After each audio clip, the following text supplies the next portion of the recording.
I see this one man every day doing what? Walking up and down the street with a sign saying, I'm hungry. I'm hungry. I'm hungry. I'm hungry. 8 hours a day, he hungry. Yo, Woody, why don't you just let that man handle his business? I'm just saying, after 5 hours of begging, I know somebody done gave this man some money. He need to change his sign.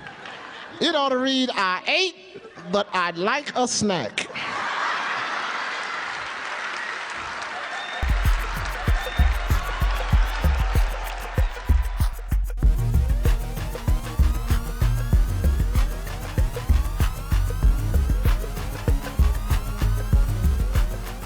Hey, ladies and gentlemen, welcome back to another edition of KROSS BARZ, all right, where the podcast where we discuss interesting topics with an alternative perspective. I'm your host, Big O, and we have... Hey, you got Tanae back in the building with our guest who is Mr. Willie Brown. Give it up for Willie Brown. All right, absolutely.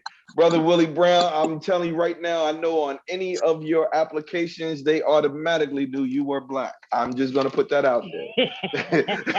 You have Willie Brown. I'm like, woo, okay. So when I looked you up, there was so many different Willie Browns. I was like, hold on, wait a minute. We have Congressman named Willie Brown. Yes. We had some other people named I said, wait a minute. I know. But there's only one Willie Brown that's a ventriloquist. That's right. That's right. So that was real easy to cut through. I was like, no, not that Willie Brown. Hold up. That's right. Couple of football players, Willie Brown, current and past. Yeah, so I was like, okay. I'm the real Willie Brown. Oh, okay. I don't want to start no beef now. That's not what I do. But that's what you want to put out there. You the real one. Willie Brown. The real Willie Brown and Woody. The real Willie Brown and Woody. Okay, I got you. Come here, man. So, all right. What you doing, man? I got hell. Come on. Here we go. Woody, there's Woody. What's up, okay, Woody? Wait a minute. What it do? That man had so this is what we doing? Is that's how we always wear the hat, or are you doing that? Yeah, I got that. like this. We do it like this. Okay. We do it like this. All right. Now, He don't really go to church. We do it like this.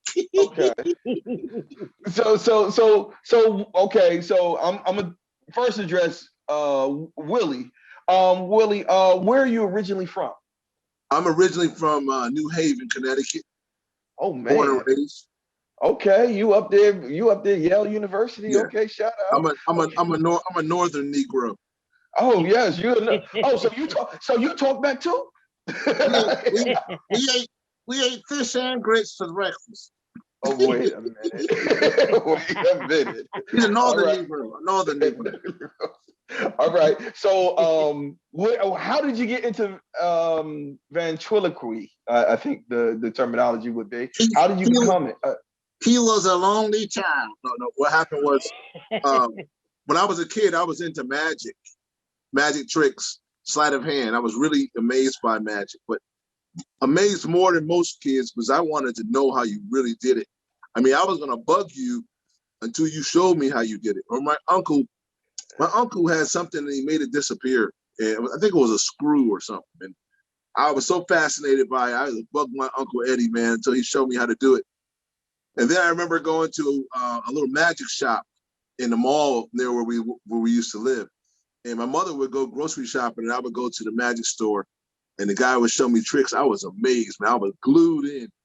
And I would start buying tricks as a kid and I loved it. I loved taking the tricks home, practicing them, practicing in front of the mirror. And I would take them to school and fool my friends. So fooling my friends was my motivation.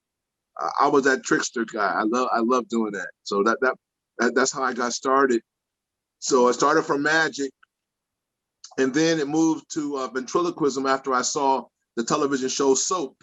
I don't know if you guys remember this because you guys are young. Yeah, Benson. Yeah, absolutely. Oh yeah, you know that show? You know that show? Yeah, I do. Yeah, that was you're right. That was Benson came out of that show. Right. Billy Crystal was on that show. Billy Crystal was the first one to play a gay character on a sitcom, from my knowledge. And he was remember he was a brother. He was one of the brothers. He played a gay character. It was about these two families that were dysfunctional. If you remember, one was like upper class, the other one was like a lower middle class, and they would be clashing back and forth. And then Jay Johnson was the ventriloquist. He had the dummy. Hey, don't say that, man. Say what? Don't say that, Fred. Don't say that. All right. He had the figure. That's the term. Figure is the professional term. Yeah, figure. I don't like that dummy stuff, man. I don't play that dummy stuff. I don't play that dummy stuff. Okay. How you gonna use the D word on me, man? Don't be using the D word. Don't call the D. So I know y'all say he's tripping. He's tripping. So when I saw him come out, Jay Johnson, when he came on the show and the family, they wanted to kill him.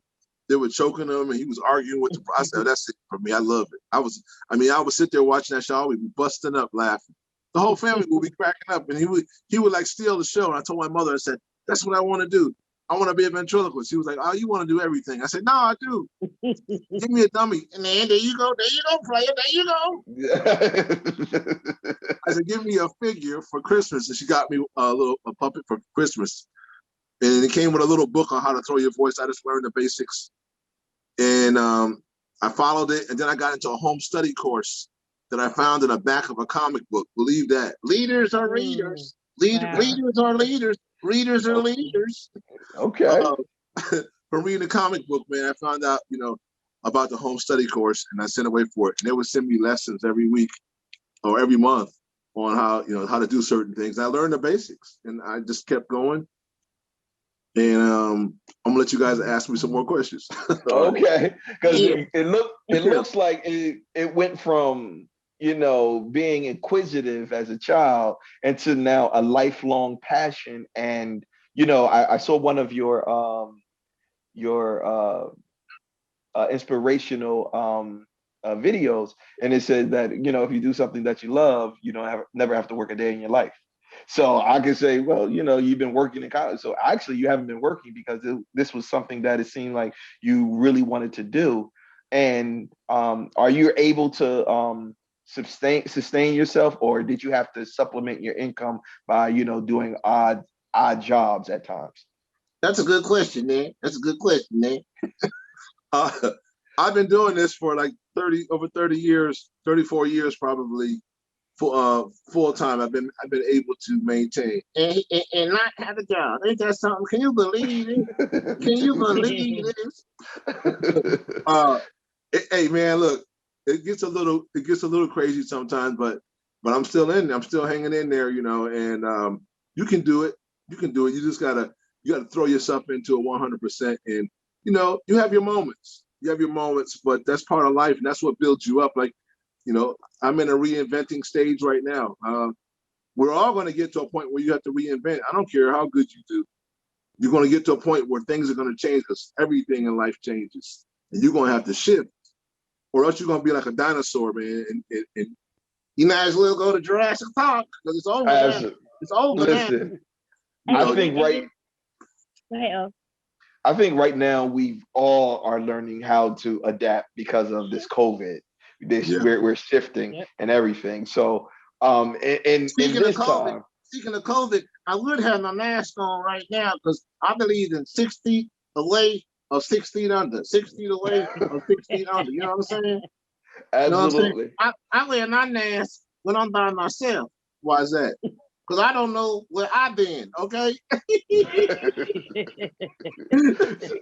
So now my question, because I see that you have a couple of pages. One is Willie Brown and Friends, and I see that you had a variety of different comics with you that all believe in clean comedy. What led you to go towards a clean comedy show versus a raunchy, more, it seemed like more contemporary comedy? Well, when I was out in California and I was really trying to make it in Hollywood, I had got into the world famous Comedy Store, which, that was a big deal. That was like a rites of passage. And I had already been on the road. I had toured all over the country and everything, but I had got with this agency called Clean Comedians. And I just wanted to work, you know. And when you're a comedian artist in LA, you just want to work. You just want to eat, you know. And so they said you had to be clean all the time. Well, what they were doing, they were booking me at churches and in corporate events. And so they sold their church part of the business off to another company called Outreach. And Outreach started booking me in churches every week, like, you know, white church, black church, non-denominational mix, you know, Latino, all over. I was all over the country performing in churches. And they said, you got to be clean all the time. And I was like, yeah, okay, right. You know, to myself, I was like, I'm gonna do me. And I did do me. And this is in the book. Yeah, this is in my book. We'll tell you about that after. But yeah, we're gonna talk about that. Yeah. So, you know, I was doing my thing because I have a gift. You know, I can make people laugh. I could go into the hardest environment and I can adapt, or I could go into a pristine corporate environment and clean it up and be, you know, clean and funny. Hey, that's the gift that God gave me. But somebody saw me on television. They saw me, I think, on BET Comic View, and I was probably doing some blue comedy. And they went and they told the people at Outreach. So I remember Dion had called me, and she said, Willie, we had got a notice that you may have been on television doing some blue comedy. And I'm gonna tell you what, Big O, I lied to her. I told her, I said, nah, that wasn't me. I said, nah. You don't want to mess that check up, huh? I said, nah, that wasn't me. There's no way that could have been me, you know what I'm saying? So yeah. I knew I lied and I felt bad about it. I was 35 years old at the time. I'm like, what am I lying about? And anyway, I can't lie. I have a conscience, you know, I can't do anything like that because it just bothers me, it eats at me. So I told my mother, she said, well, you know what you got to do. You know you got to make it right. So a couple of days later, I called her back and said, Dion, remember when you asked me if that was me on TV doing some blue comedy? I told you that it wasn't me. I said it was me. I said, I misrepresented you. I said, I'm very sorry about that. I said, and I understand if you have to let me go from the roster, I totally get it.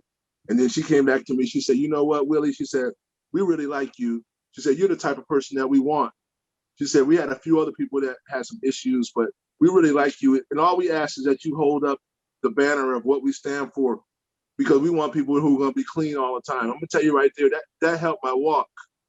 That helped my walk with Christ, because, you know, I was born a Christian, and you know how we get older, we fall back sometimes. And but I really felt like Peter in the Bible, because he denied Jesus, and Jesus told him that he would. He said, you're going to deny me 3 times before the cock crows.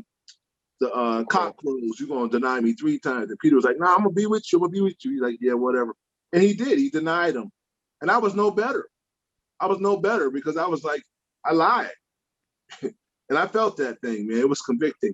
But the thing about it was the love that they had for me to pull me back in. And because of that, it changed my whole life and changed my walk. And they were putting me in churches every week and stuff, and I cleaned up my act. And I was like, God was like, you know, I gave you this gift to be funny. I want you to reach all my people. I want you to reach the young and the old. I gave this to you. And from that point forward, you know, I thought that I was just cleaning up my act for the church. Right. But I found out that God was cleaning me up for ministry. That's what happened. Okay, that's awesome. That's a lot. You said a whole lot right there. That's a whole lot you said. And I want to bring that back to, because I was looking up, you know, ventriloquism and all of that, and you were talking about how you ended up on the clean comedy and you're in churches and events.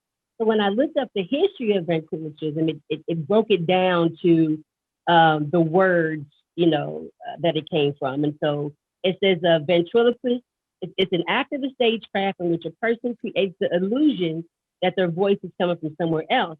But back in history, what it said was, this is, you know, speaking like from Greek times, it was thinking that that the words are coming from your belly, right? It was saying that the noises that were produced by the stomach were thought to be voices of the unliving, okay, who took up residence in the stomach of the ventriloquist. And then the ventriloquist was supposed to be interpreting these sounds from the unliving. So it was saying that this stuff was coming from the dead, and that you were supposed to be doing that. So when you cross those two, I mean, ultimately it ended up being for entertainment and, you know, something else. But what do you think about that? Is from where they were saying it was coming from because you could throw your voice or because you could do that? That history of that. Have anything to say about where they thought it came from? Well, the word ventriloquist, it comes from a Latin word ventriloqui, which means belly talk, to speak from the belly. Mm-hmm. So that's kind of like where the voice is coming from. And you're absolutely right.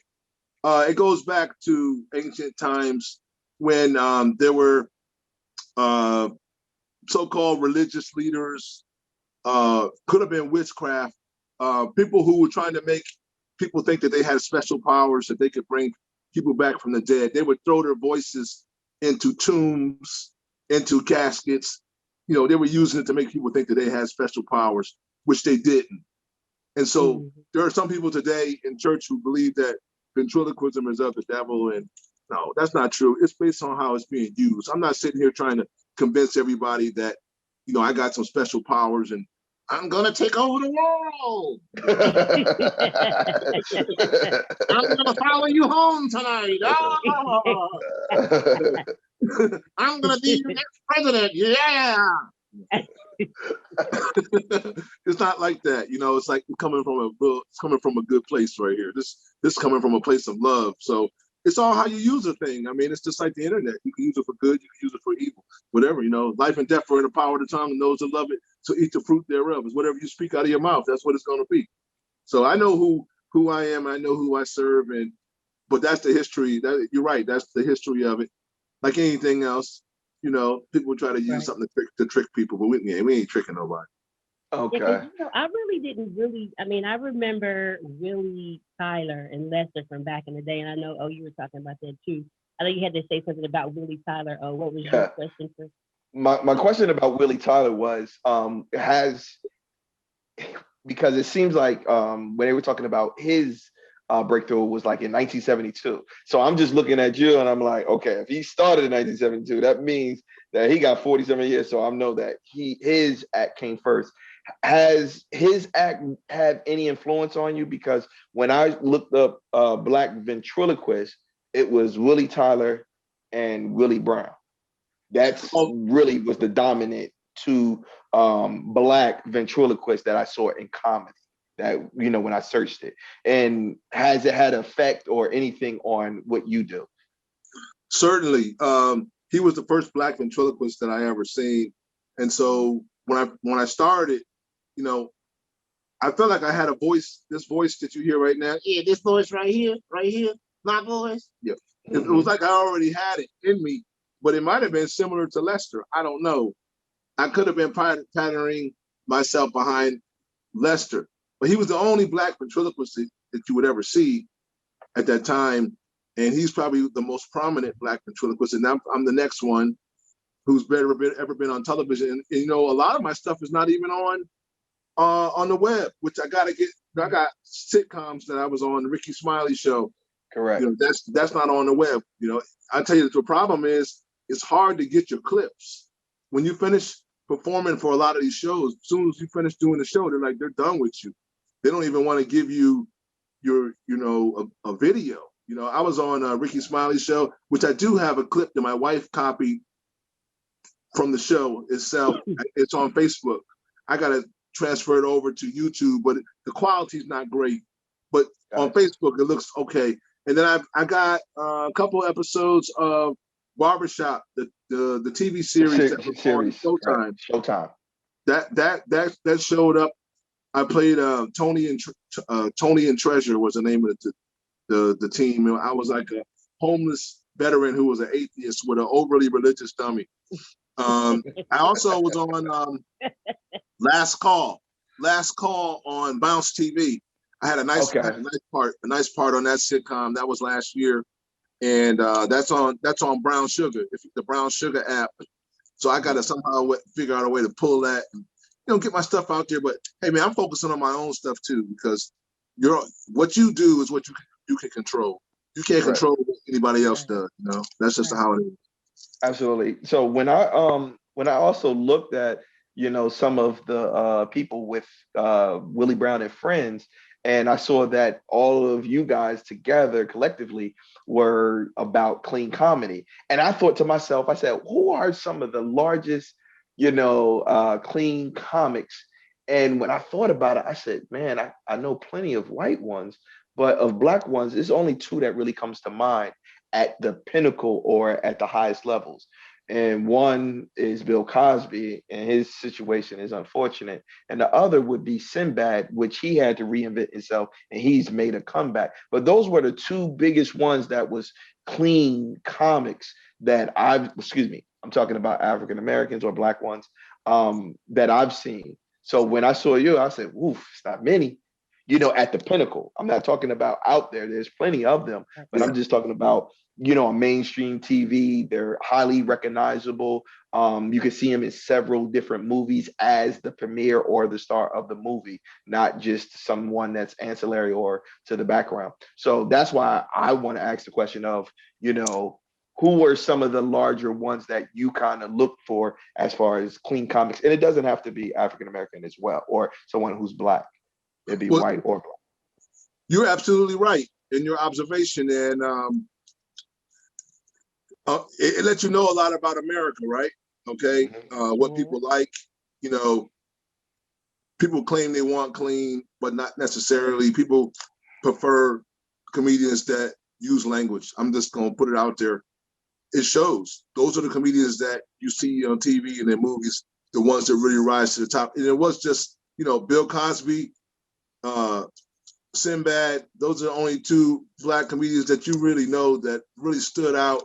There's some other very funny, brother just came to mind when you were talking about it. I can't think of his name right now. Hilarious comedian, friend of mine. There are a number of black comedians that are funny and clean, but Louis Dix, man, he was out of Philadelphia. He lives in LA now.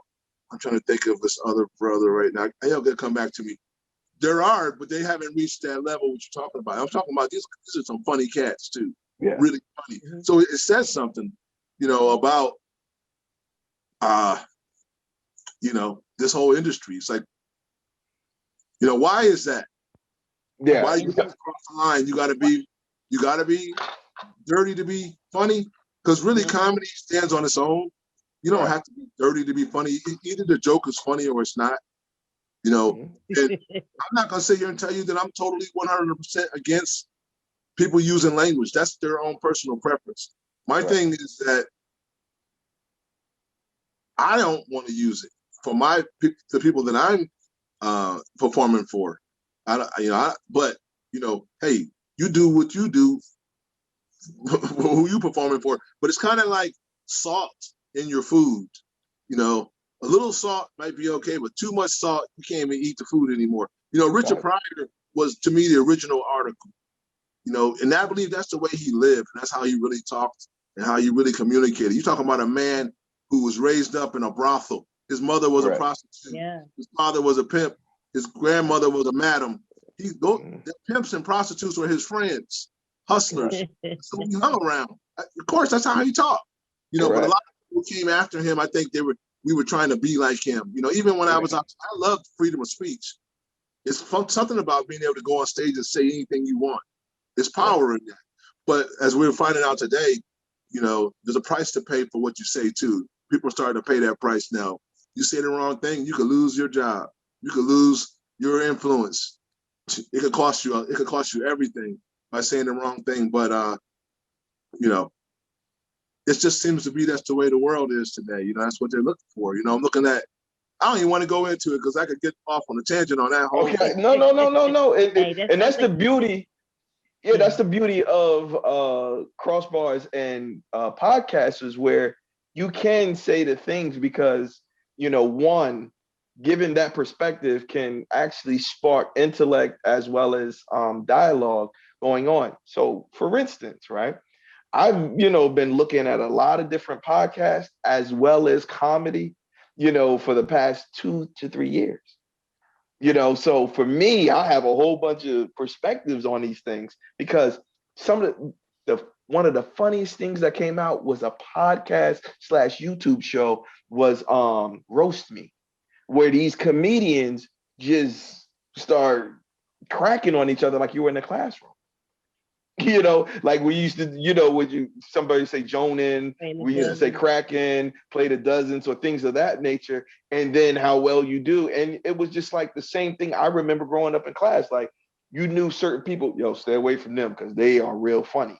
You know, don't get slick with them. Or another part of it was they were keep on going back and forth with this dialogue. And I'm like, wow, they created a whole nother platform because for me growing up, my pinnacle was BET, which I've seen you on.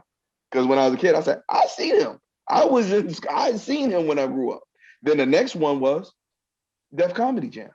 And then some of those artists used to say, man, we had several vehicles so we could perform. And you were speaking about, man, trying to get my stuff out there and do that. And I said, man, so how are these new comics doing it? So now they're doing Vimeo's little skits and things of that nature. And this is where I think that people who are creative and have the genius mind, like you do a 3 or 5 minute skit, and now you got your own show.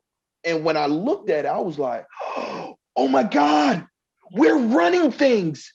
We just got to get our ideas out there. So now, you know, so you created a area where, listen, if you want clean comedy, hey, come over here. We're all in this corner. You know, so everyone has their own classroom. Yeah, like we have classrooms. You want the dirty raunchy? Okay, go down the hallway down there, the dirty raunchy. What do you want? Oh, women's issues? Oh, yeah, go over there in that classroom. You want clean comedy? All right, this one here. You want only Christian comedy? Okay, cool. So now we have these, you know, different classrooms, and now you can create platforms to have those things. But the bad part is, like you said, you know, some of us older I gotta people. go to the bathroom. I'll be back. some of us aren't so technological savvy to those things up. So I'm like thinking, like, you know, Willie Brown and friends, you know, because you're creative and you're a comic, you know, my idea is, okay, what are you writing? Who are you writing for? Because I hear that comedians write for one another. And then on top of writing for one another, you know, they can create plays or their situations because they dealt with a lot of traumatic issues as a comedian. So they can actually say, all right, this is what I want to write down, because to write something and then perform it and have it going over, that's a talent. That's why I'm thinking I'm funny, but I respect comedians. Real talk, like, no, I can't do that. You have to write it down. Who, me? No, not you. I was talking to Willie Brown. Do you write your own comedy or do somebody else write it for you? Do you write your own? I write my own material, but I'm not against, you know, getting help from others. But for the most part, I've always written my own stuff because, I mean, 2 heads are better than 1 and 3 heads are better than 2. So it would be cool. You know, you talked about the whole clean comedy and different types. I think why that's important is because as Black people, we've been marginalized, we've been compartmentalized, we've been put into a box. And I want people to know we are bigger than that. We are outside of the box. You cannot define us like that. We're on all levels of the spectrum. Some of us are very educated, some of us are not so educated, some of us are more street educated, some of us are educated in the street and in school. So to think that we're just one thing, no, everybody's not cussing like they in the hood all the time, and everybody's not speaking the King's vernacular. You know what I'm saying? So correct. You know, we're all over the place. So you know, we're intelligent people. We had to come out of the box more than any other culture. We had to know the King's English to survive in this country and to make it. And then we go in the neighborhood and still got to be able to get along with our brothers and sisters and be ourselves. So, you know, we ought to come out the box and respect that. You know, I was watching a video of Cardi B, and she was watching her video of the WAP, and her daughter walks in the room, and she real quick turns it off, turns the computer off. And so I'm saying to myself, I'm saying, okay, well, if it ain't good enough, if your daughter can't watch that, why should my granddaughter watch that? What I'm saying, if your daughter can't watch that, why are you allowing my granddaughter to watch that? Okay, just because you got to make money. because you got to make money, because you got a whole lot of people following you, and you're gonna be responsible for that. You got to be responsible for that in the end, because where are you leading the people? Where are you leading the people? Yeah, and We don't think about it. We think carnally. We think about money, but we don't think about what are you pouring into people's souls? What are you allowing people to do to you? Because just to make money, all money ain't good money. Very true. I'm just saying. Yeah, but my question becomes now, I remember I come from a day and time where children had to leave the room when adults had certain conversations. I also remember that comedy in the mainstream was albums, where you had albums and adults would listen to after all the kids would put to bed, and they would sit around drinking, and then they would listen to these comedy hours. And as a child, I used to be like, put my head to the door, try to listen to what these grown folks, and say, who is this Red Fox guy? Or, you know, who is these people they listen to? I've never heard these guys because it wasn't in the.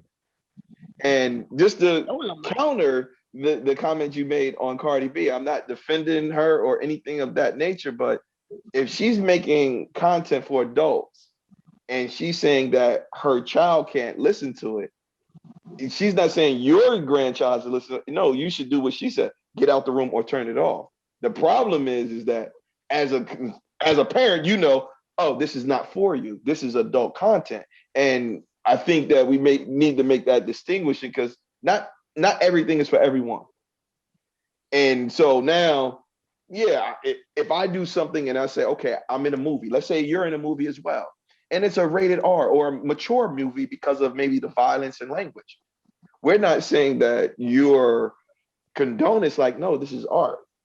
And this is for a mature or adult one. So I don't want my granddaughter or grandchild to view this. So that's the one part where the caveat I'm looking like, you know, like I don't want to make it seem like, all right, you got to live everything you do. And that's like, we're married like that, because I know even myself, when I'm talking with my fellas, I don't want my daughters around, you know, because we may have a conversation that is not appropriate for my daughters to be around. However, if I'm having a conversation and I'm aware she's around, I'm going to keep it in the context of there's a child in the room.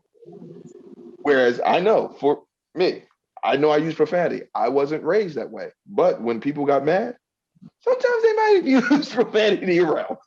You know, I might have got a curse here and there, and you better clean that room. I understand that, but we know that we have different levels, and we already stated that.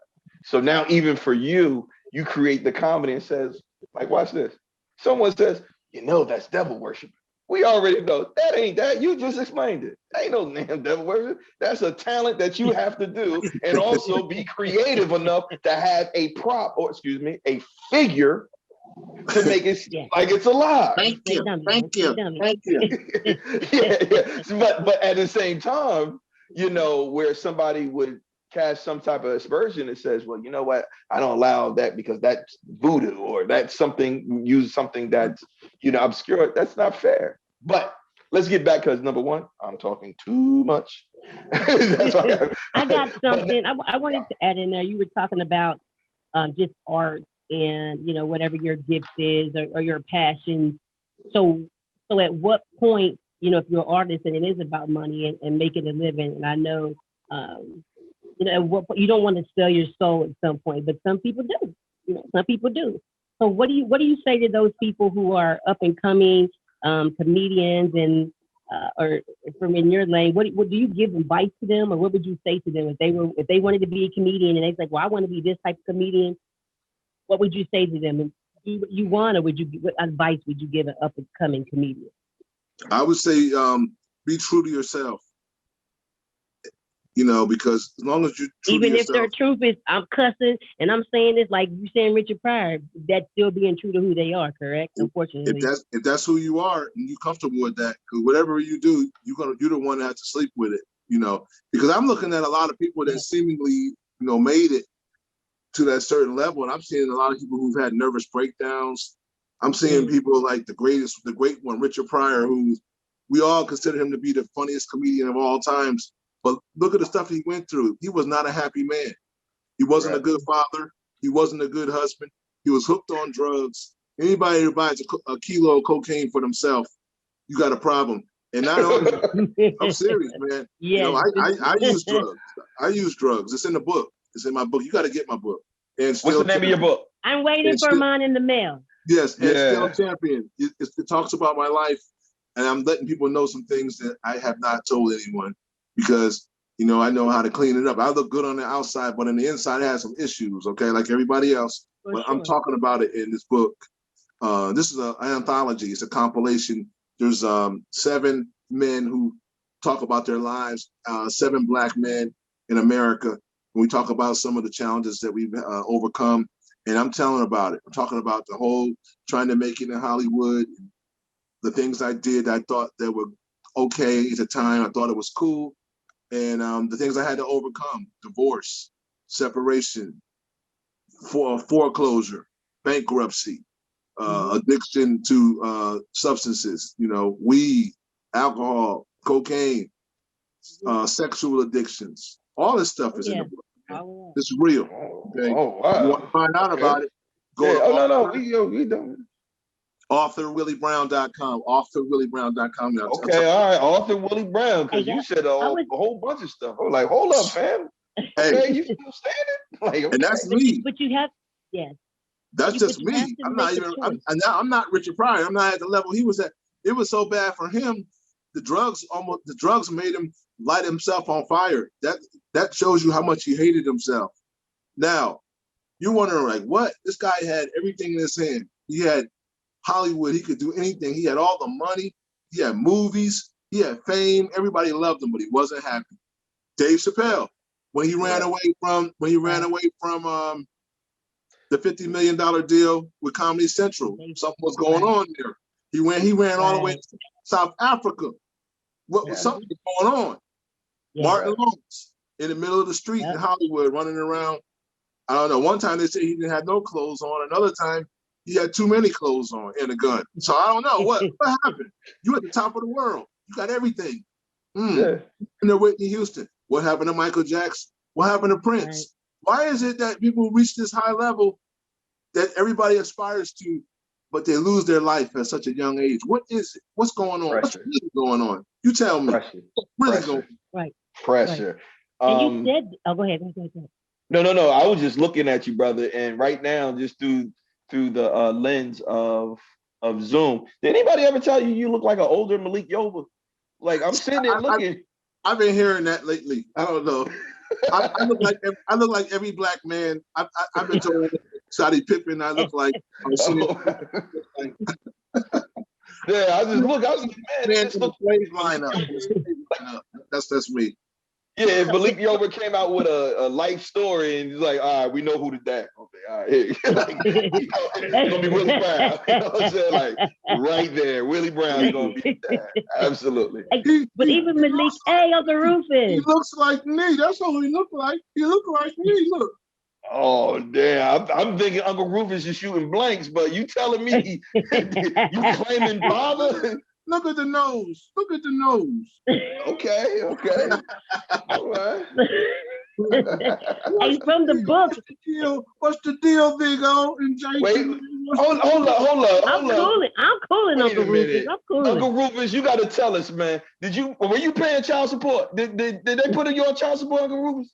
Look, man.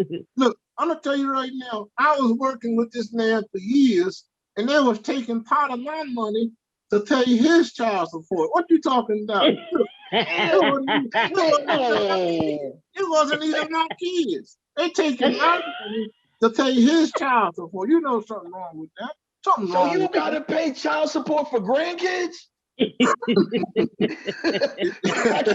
Hey, if you ain't pay for when you should have, yeah, you might. Oh man! So they moving forward. They pass it along. Like, all right, your daddy ain't paid child support. We gonna give it to your granddaddy. They gonna get the money now. They gonna get that money from you. Oh yeah, they gonna get. You wonder why you ain't getting no stimulus check. You went to them grants.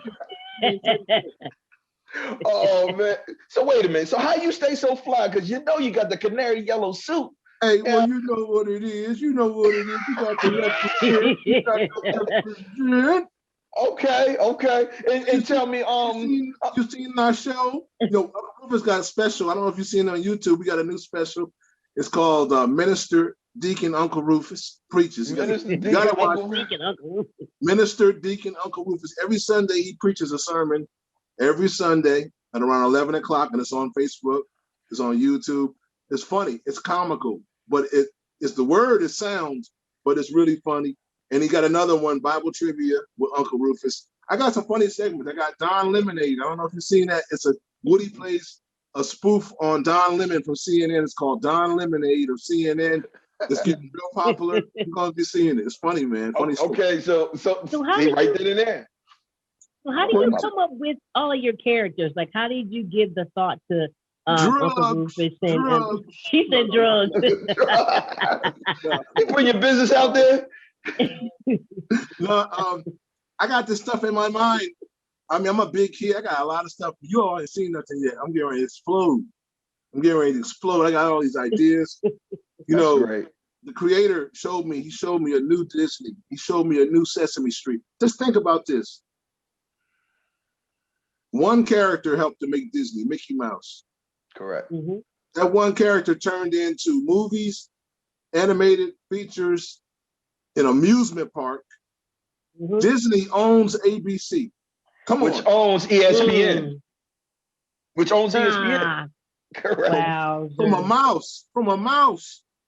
And guy was showing me that. He was like, look, there's nothing new under the sun. Just do what's already been done. Put your flavor on it. Do Sesame Street. Do it over. That's why I got the Maya and Woody safety tips. You seen that? I got the Maya sight word rap. My granddaughter's doing a rap. We got some new stuff we're getting ready to come out with. Getting ready to push the envelope for children, adults, everybody. I mean, we got it in us. It's creativity. All right. So that's connect to the creator. He's gonna give it to you. He's gonna download it to you. He's gonna give it to you. That's why I got this suit on. He downloaded it. Download on the main line, huh? Looking like the Black Liberace over here. The Black Liberace. Look at you. Well, it is what it is. Let them know you've been giving out splinters for years. This is absolutely. But it's great. But does anybody try to look at it and say Uncle Rufus, Uncle Ruckus? Because Uncle Ruckus got a different type of connotation with his name. Yeah, sometimes when you type in Uncle Rufus, Uncle Ruckus will come up, but it's different. Two different people. And when I came up with the character, I wasn't thinking about Uncle Ruckus. I really didn't know anything about him. I know about him now, Okay. But I'm doing me. Okay, I'm staying in my lane. Okay, all right. Does it cost? Does it get expensive when you're buying all of the outfits and stuff? Do you get them specially made? Like, how do you dress? Heck yeah. No, it does. It's an investment. The person that makes my outfits for my characters, her name is Maria Harper. Maria Harper makes clothing for the stars here in Atlanta. She has done a lot of work for Tyler Perry. Oh man, you name it. She makes outfits for so many different characters.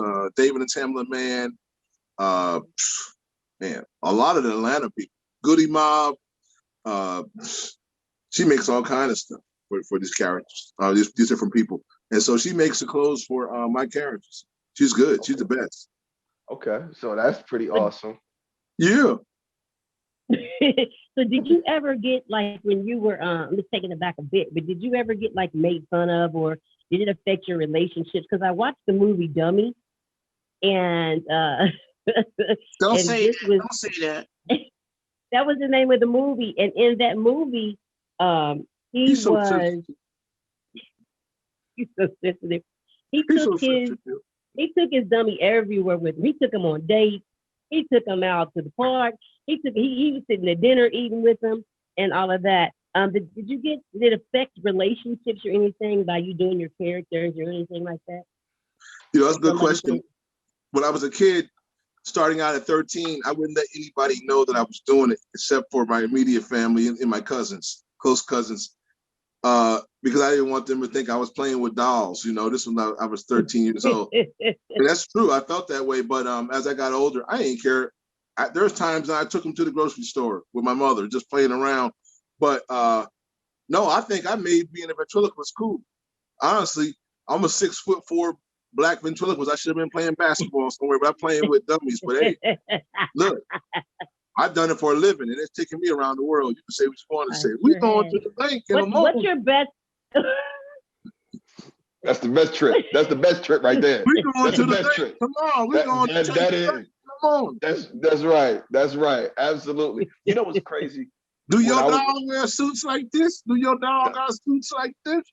I have no dogs. All right now. Question: Have you seen the episode with Goosebumps? It's something that I watched in the last 2 years. They had an episode. I saw that. And they had the figure. I'm learning my language. The figure, and then the kid was interested, but then he didn't realize that the figure had spirits and it was moving around and it had plans on taking over the world and their whole community. So I was like, yo, you know what? Every time they have one for them, hey man, it's already out there. Like, listen, man, y'all need to holler at Woody, and then also there was a question from before I wanted to ask you. Woody looked very similar to Lester's a doll, and I was like, was it the same doll or what? Because as you see, like Uncle Rufus and Woody looks very different. Yeah, because I'm an original character. Because and that's a good observation. Actually, Lester and Woody were made by two different figure makers. But and figure makers tend to their characters tend to have similar features, so you can kind of tell that who made them if you know who they are. Branding, but this character was made by a gentleman in the Philippines named Juan Lu, and in order to make him, I sent a picture of my father, my Uncle James, and Ozzie Davis, because I wanted to make sure that he looked like a black man. He looks like Ozzie Davis a little bit. If you look at him, he does. He looks like my father. He looks like Uncle James, and so because typically in the past, puppets or dummies, I'm gonna say it, they would basically be a white dummy that was painted black. That's how dolls used to be. Even Barbie dolls back in the day, they were all black dolls were always a white doll that was painted black. Man, talk about racism. But I'm just saying, I'm like, Cody, you got to give us our features now. You got to show us, So I'm gonna eventually, Woody is gonna evolve to another character who looks like somebody in my family. He's gonna have my lips or my nose, or you're gonna say, "Oh, that looks like Little Willie," or that looks like, that's Antoine from around the way. That's like Antoine. Got you. And that's what's gonna sell it, because that's why people love Uncle Rufus. I think because he looks like somebody maybe that they know or something. It's different. Yeah, you don't want your characters all looking the same. You don't. Absolutely. It was a character that I actually saw, and his joint was so funny. I actually watched his whole series a year and a half ago because it was so outrageous, and it was out of Philly. Have you ever seen the one Peanut 215? Peanut, what's his name? He is a character. It's Peanut 215. So 215 is the Philadelphia area code. On one of them. And so it was Peanut 215, and he was like a gangster figure. Okay. And he was going around shooting people and selling drugs. And I was sitting there looking like, yo, this. But I thought of the creativity part. I was like, okay, we off the chain. Like we got figures walking around here talking about, hey yo, where's my money at, man? Hey yo, come here, man. And he was walking up on people, and I was sitting there like, who is this? And so that's why. Even before when I was asking about, like, I already know you're speaking in 3 different characters on a Zoom to me and not even break it. And I'm like, okay, your creativity is somewhere different. Absolutely. Like, Absolutely. So now I'm like, I'm even want to ask Uncle Ruckus, have you been in Philly like maybe 10 years ago and met a young lady? Because you might have some kids out there, man. I was on Broad Street getting a hoagie. You might want to reach out. I think there's I a was conversation. a Philly cheesesteak down on Broad Street one day. Yeah, You never know. You never know. In an Italian ice. And then and with a soft pretzel, you got a soft pretzel with it, huh? Okay, now tell me, did you meet a young lady by any chance when you was over there? I can't remember. Good answer. Good answer. Never know. Okay. But you're talking about that one that was violent, but a lot of the there's a lot of ventriloquist movies that are evil. They're either possessed, like there are more. Right. There are more. The Great Gobbo or something it was called, and Magic. He was like a madman or something, and he went Devil crazy. Dog. Like a lot of them. Why are all of them so negative? Why are all it's of them because so that's negative? that's the mind of man. Like it started out with the Twilight Zone. The Twilight Zone had an old episode where the dummy was taking over the ventriloquist, and then the movie Magic came out. And, the dummy took over the ventriloquist, and I wrote another movie. I wrote another screenplay like movie Magic. I wanted to do that.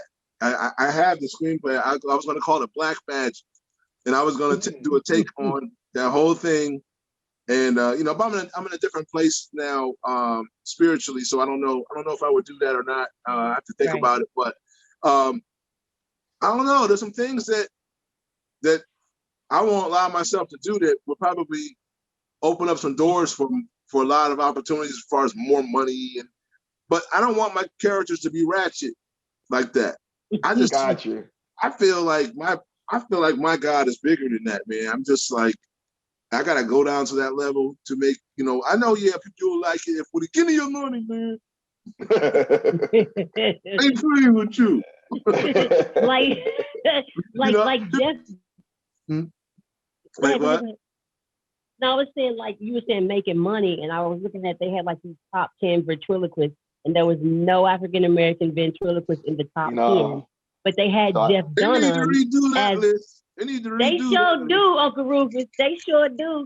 But it was like Jeff Dunham had made. I mean, he makes like 19 point something million dollars a year, but he got this thing in Vegas where he was able to get on. I kid you not. He makes it was 19 million a year, and he was even on the Forbes list of like comedian ventriloquist. But he had this stint in Vegas. Well, I guess he got on. So, a question I would have is, how do if we look at race, or what do you want to call it, the differences between why haven't you or even Willie Lester having that opportunity to go to that level, considering you're in the same field, you have the same craft? What makes the difference? Like, what makes the difference of who gets to reach that and who doesn't? That's the question for the century for us as African Americans in every field of human endeavor. I mean, and we don't want to play the race card, but I don't know. That's a good question. Why? 19 million as a comedian ventriloquist, 19 million. He's very good. Crazy. Very good. I don't even know if I've seen him anywhere. I'm looking at that name. They've got opportunities. They've had opportunities that we haven't had. But I think the door's opening up now with, like you said, the playing field is being leveled now with social media. You're gonna start seeing some things. But yeah, they've had. I mean, come on, they've had their own television. They've had television before with television. I mean, they got all the sponsorship. They got the avenues. It's like, I always look at it like this. It's like in the grocery store, you only got like 4 soups. You got the store brand, you got Campbell's, you got Progresso, and you got another brand. Now there's other soup out there just as good as that soup. Your mama might make a soup that's better than them soups, but your mama can't get her soup on the shelf. Right. Hey, your mama's soup can't get on the shelf. And your mama soup, without the right people, your mama's soup will never get on the right shelf. Got you. Ooh, that is Yeah. Amen, Deacon Minister, Deacon Uncle Rufus. How we gonna get the soup on the shelf? I'm gonna preach that tomorrow. Got to get the soup on the shelf. Hallelujah.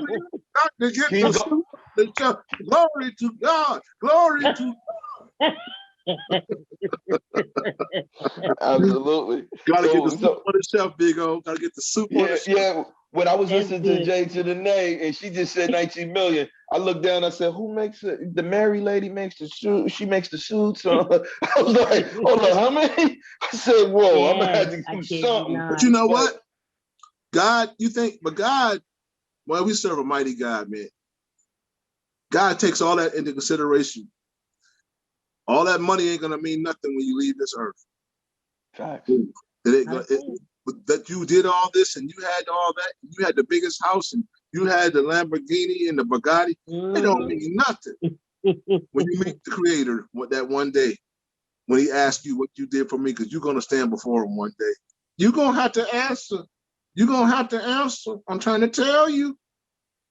Every knee shall bow and every tongue shall confess that Jesus Christ is Lord. I'll tell you that right now. And I'm a puppet. I'm a puppet, telling you. I'm a puppet. But at least you are continue to open up doors, like you said, with the book that you guys have done now. That could take you down a whole nother avenue. You never know what that's gonna open.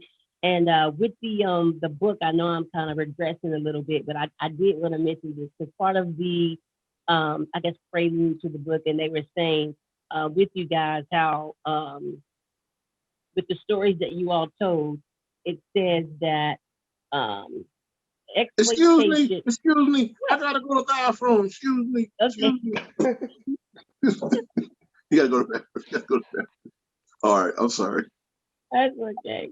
All right. So what it says, and I'm reading directly from the summary on there, it says, in your book, what each man discovers along the way is that God is in the details, orchestrating the path to purpose, exploitation, criminal behavior, reckless living, and bad choices are not always the end of the road, and that some of our darkest moments lead to divine encounters in the trajectory of our lives. When I say that, I don't know if you guys have seen this, but there was a young man, actually a man, it's been like 2 days now.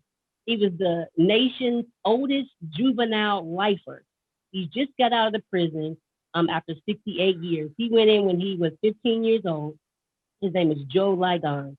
And he just got out, he was in prison, and he made one decision, you know what I mean, when you talk about living a life that made his trajectory go this way. And, you know, he was 15 years old when it happened, and he's been in jail 68 years. He just got out. Joe Ligon, you guys got to look that up. Longest African-American, period, ever. Juvenile lifer. He's just getting out, and he's missed decades of things because of a decision that he made. Now he's out, and he's trying to take what he's been through and kind of help other people. He was illiterate when he went in. He couldn't read.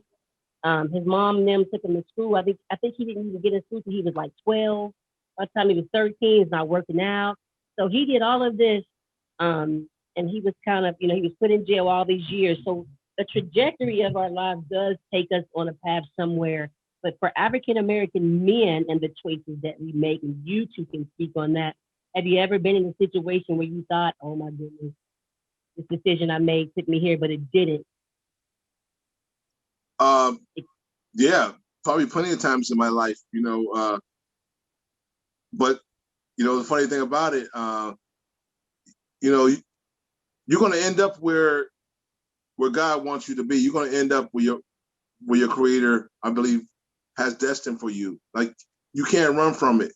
I think it's like Jonah in the belly of the whale. Like, Jonah didn't want to go to Nineveh to preach to the people, so he jumps on a boat to Tarsus or something like that. And while he's on the boat starts to reel and rock because of the storm. Just because of him being on the boat was about to sink. And they said, "Oh, there's something wrong here. There's a bad spirit on here." And they found out it was him. So they threw him overboard. He gets swallowed up by a whale. You know, it could be a metaphor or what, you know. Big fish. Yeah, I got you. He's in the belly of the whale for 3 days. And he finally gets spit out.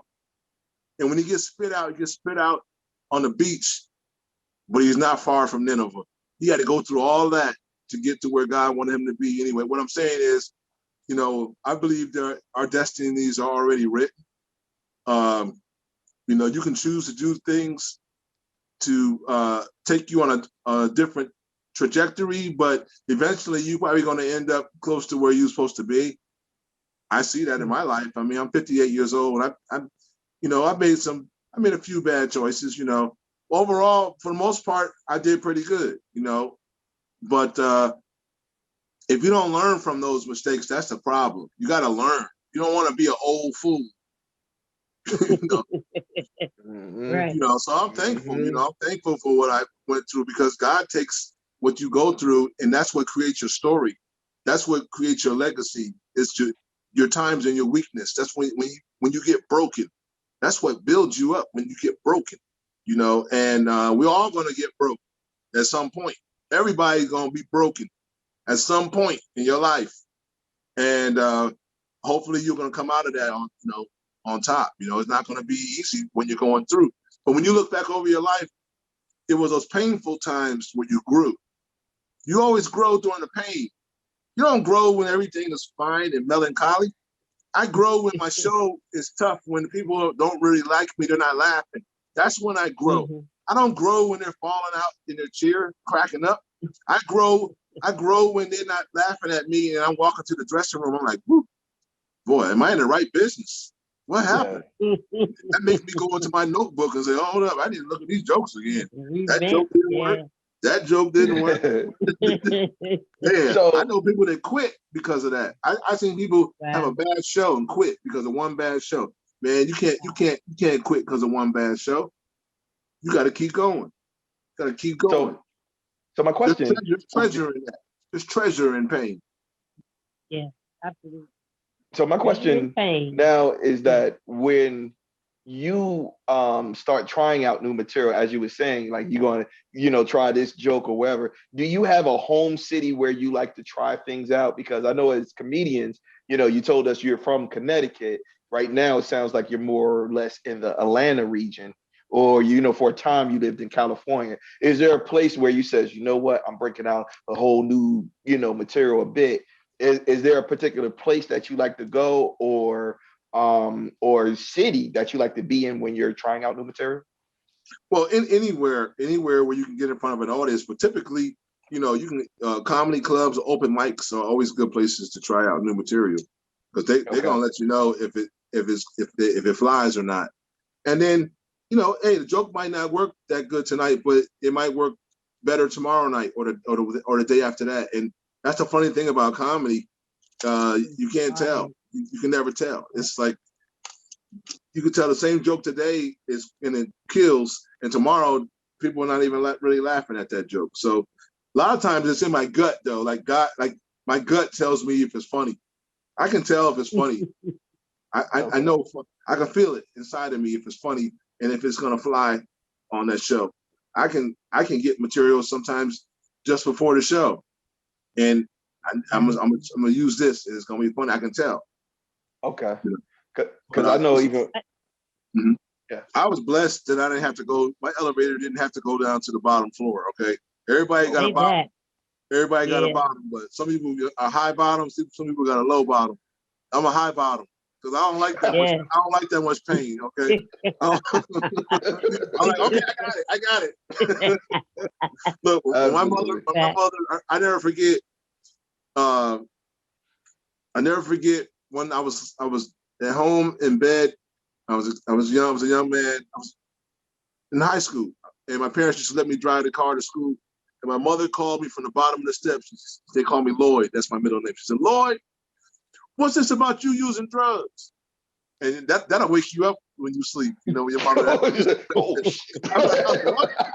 I felt that in my gut. Right? I was like, "Oh, that was a sucker punch right there." Like, what? What's this about you using drugs? You heard me. The father said he found drugs in the car. I'm like, what? You ain't driving no more. How about that? Now check this out.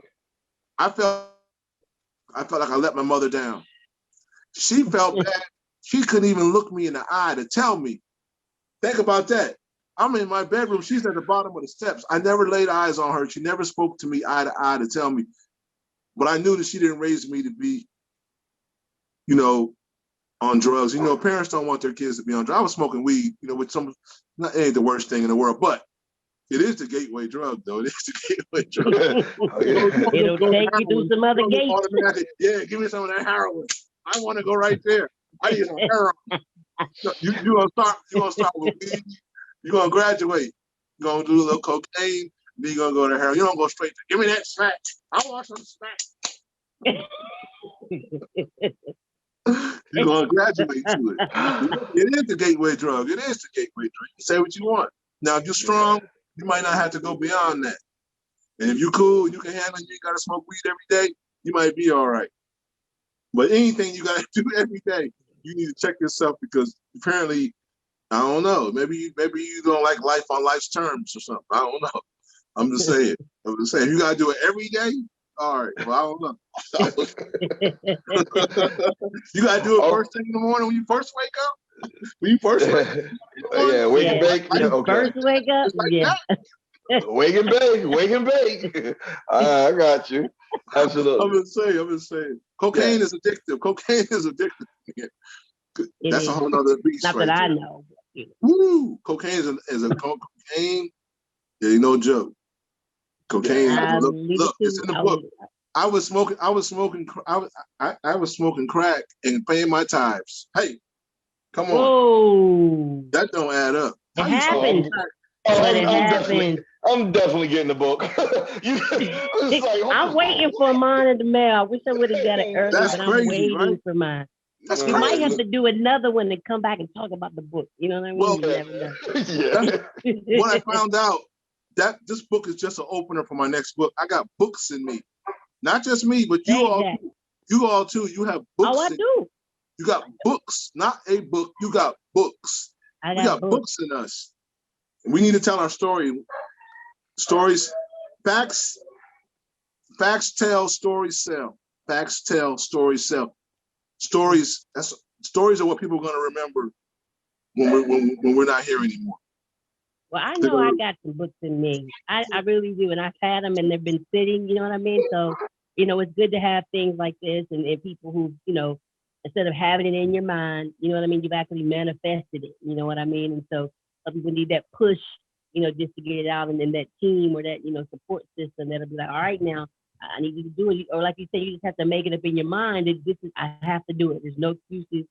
And just strategize and get some discipline and get it done. Because I know, that there's more inside that needs to get out. So it's just the point to do it. Even like this crossbar, this is just another part of something else. I'm sure that I know. Oh, you got some more stuff. You got some more stuff too. Oh, he like the stock market. Yeah, listen, I'm kind of nervous. I'm just being honest because I don't want to put nobody's business out there talking about my store. Because sometimes it got you give them fictitious names. Yeah, because I really want to talk about some of the things I experienced through my professional journey as an educator and as an entrepreneur, and some of the things you kind of look like, yo, this is crazy, But I'm like, bring a couple people down. Nah, and that's why I was like, yeah, nah. And me and my friends were having a conversation earlier today talking about, we told one of our friends like, I think you was lucky you wasn't a part of the Me Too movement in college. They going back to some things. We was pretty toxic. Well, now let me say it's not we, because I don't want. Well, yeah, I say we, because men, we were toxic. Come on, we were toxic. Girl, this is a clean crossbar. Yeah. You walking by and you slap somebody in the butt, like that was normal. Like, no, it's not normal. That's toxic. And now that as you're growing, and now you have children. Now you trying to think like somebody slap your daughter on your butt. I said, oh, I'm going to jail. But we were doing that in 7th grade, and it was fun. Yeah.